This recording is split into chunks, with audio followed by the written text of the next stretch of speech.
The Calgary Flames are in a peculiar situation, to say the least, where practically every single player with at least a little bit of value finds themselves in the NHL trade rumor mill. Now, we're going to break down 4 Flames who very well could be traded between now and the NHL trade deadline and March, and we're going to determine who is the most likely to be traded away in that time frame. But before we get into that, I want to welcome you to Flames Digest. I'm Mark Griffith. If you're new around here and you love the Flames, make sure you subscribe so you can stay up to date on all the latest news, updates, reports, and rumors revolving around your Calgary Flames. We would love to welcome you to the Flames Digest family. And look, lately, we've traded away Jacob Markstrom. We've traded away Andrew Mangiapane. We know everyone who got traded away during last season before the trade deadline.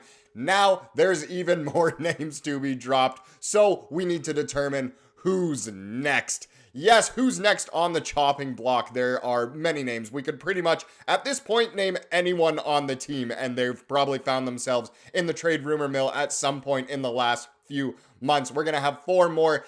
The total inspiration behind this video is from an article, once again, written by Colton Pankale of the Daily Hive / Offside, I guess is the hockey branch of the Daily Hive. This once again comes from him. All the material here is going to be from an article he read, so if you want to check it out, go for it. The first player of these 4 is Andrei Kuzmenko, the Kuzi Doozy. We love a bit of Kuz around here. Now, as we know, he's a left winger. He's on $5.5 million per season with 1 more year on his contract. And last year, he got 46 points in 72 games total, but obviously his stats for the Calgary Flames were much better than they were when he was in Vancouver. Now, let's dive into what the article says here. After an outstanding rookie season, 28-year-old Andrei Kuzmenko, I know rookie and then 28, it's kind of surprising. But anyway, 28-year-old Andrei Kuzmenko struggled early in the 2023-24 and wound up being a part of the package in the I'm really struggling to read this one.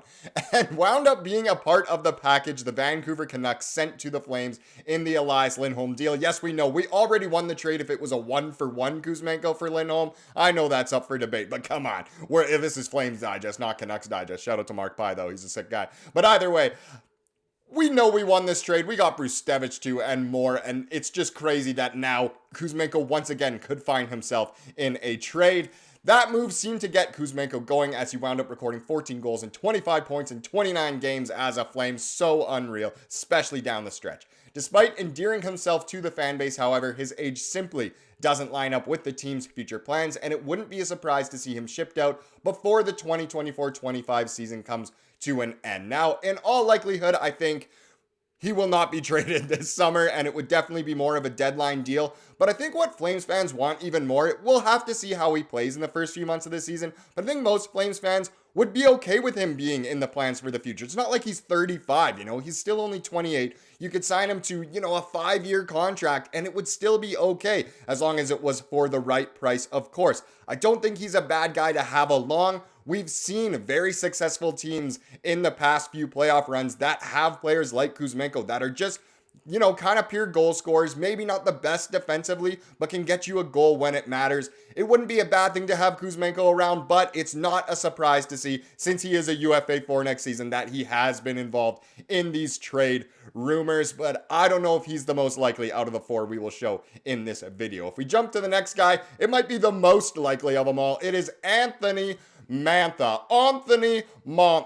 Position, he's just a winger pretty much. He's on a $3.5 million contract that he just signed a couple weeks ago.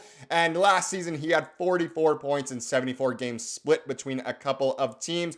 A bit of a goal scorer, can get you some points. Maybe not the best all-around player, but not a bad player to have at all, whether you're the Flames or another team. So let's see what the article says. Many were confused when it was reported that the Flames were targeting Anthony Mantha in free agency. Once it was announced that they had signed him to just a 1-year deal, however, it all made a lot more sense. And why? Well, you kind of signed him in order to trade him for more assets back. That was kind of the thinking. So Mantha feels like a player brought in by Conroy who will have the opportunity to produce big numbers. I'm sure he'll be on the power play. And then be moved to a contending team at the trade deadline for a return that will help the future of the Flames. That's all we care about, is the future of the Flames. We do not care about next season, really. While nothing is guaranteed, it would be quite shocking to see him play the full season out in Calgary. And yes, I think certainly out of anyone on the entire roster in the entire pipeline, he is most likely to be traded, maybe even before the trade deadline. I don't think the Flames will trade anyone else this offseason. We'll have to see. I mean, there's already been a couple, and maybe one was a little more surprising than the other, but you never know what could happen. Clearly, Conroy's a fan of making trades. It could happen. But either way, I don't think anything will happen this summer. I think Mantha will be one of those trade deadline kind of guys. And it sounds like really a recipe for success here for the Flames. If Mantha doesn't do well out of the gate, that's totally fine. You can ship him out sooner than later because people still know what he is capable of doing, what he's shown on some of the teams he's been on, Detroit, Washington, Vegas.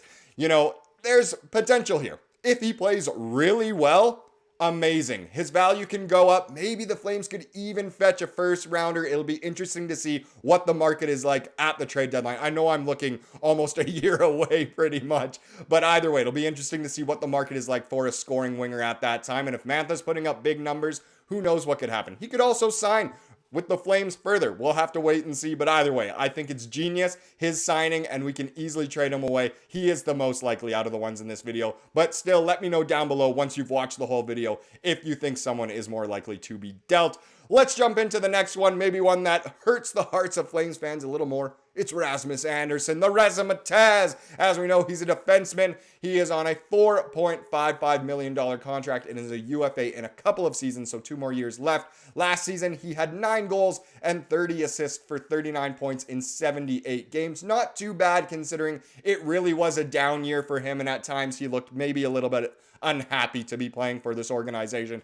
Wonder what that's like. No players have ever felt that way other than him. Let's see what the article says. The most valuable trade chip the Flames have is Rasmus Andersson. That's the truth. Very valuable. The 27-year-old has proven he can play top pairing minutes and has a very team-friendly contract. Should he be made available, many contending teams across the league would be interested in him. Yes, he is the most valuable, and I think teams would want him the most out of anyone in the entire Flames roster. He really has, I know he had a rough season last year, but he still has so much potential, and I know he's 27 now, kind of hitting those peak years. Contending teams could really go after him with that contract and offer the Flames something big in return that we would love to acquire.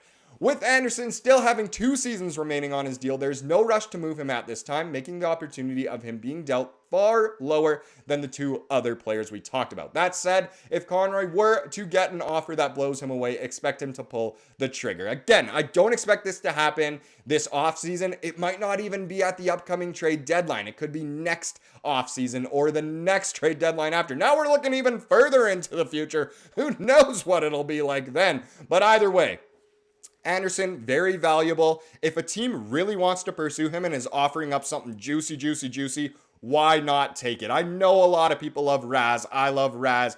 But if we can get something really, really good for him, I would totally take it in a heartbeat. That being said, I don't think he's very likely to be getting dealt this offseason, let alone at the trade deadline. But we'll just have to wait and see. Now, if we take a look at the final one we had to talk about between the pipes, it's Dan Vladar, of course, the goalie on a $2.5 million contract. He's got 1 more year on it, coming off surgery, of course.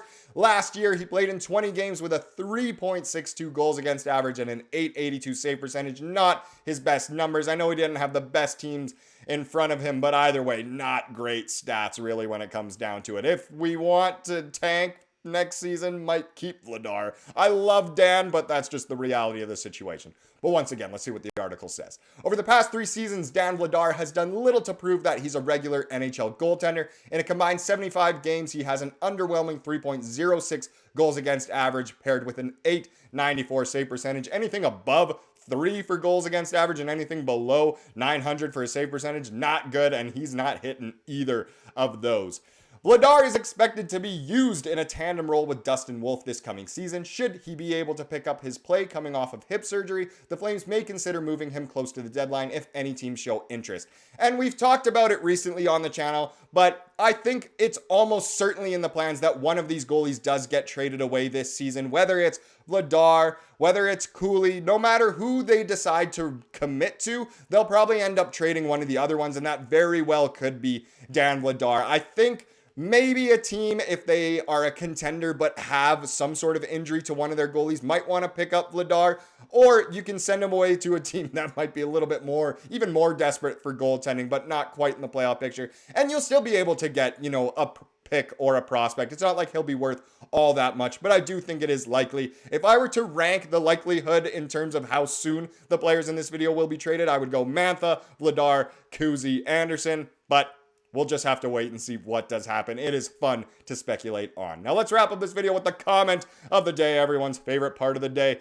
And this one has to do with the news that the Saddle Dome will be demolished, but the new arena will be beginning its construction on Monday. Super, super exciting. And I like this comment here from Flames fan 238. I want them to keep the naming convention the same. We had the Corral and the Saddle Dome. Let's stay Western and call it the Scotiabank Barn, or call it the Corral again. Anything but rink or arena or place. And I completely agree. Even just having Dome at the end of it again could be really cool with, whoever decides to sponsor it. But either way, I do agree with you here. Having something like that to keep it unique to us would be super, super cool. I love barn. I mean, that's just the slang for an arena or a rink anyway, and it'd be cool if they do decide to go with a barn. In all likelihood, it'll be something arena, something event center. I doubt it'll be like place, but we'll just have to wait and see. Either way, it's super cool. I know everyone's excited about it, and it'll be very cool to see all the updates revolving around the new event center and arena.